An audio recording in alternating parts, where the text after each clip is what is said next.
पहा बरं, ते बिरसा मुंडा साहेबांना तर कमाल करून टाकली देशात. 25व्या वर्षी क्रांती करून टाकली रे आपल्या देशात. गुलगुलान नावाची चळवळ निर्माण केली बिरसा मुंडानं.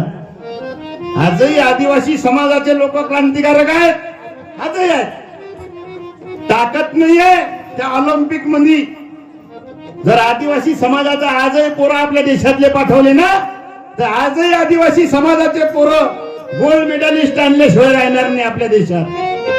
कोण का नेमबाजी आदिवासी प्रमुख पहिल्या स्थानावर आहे.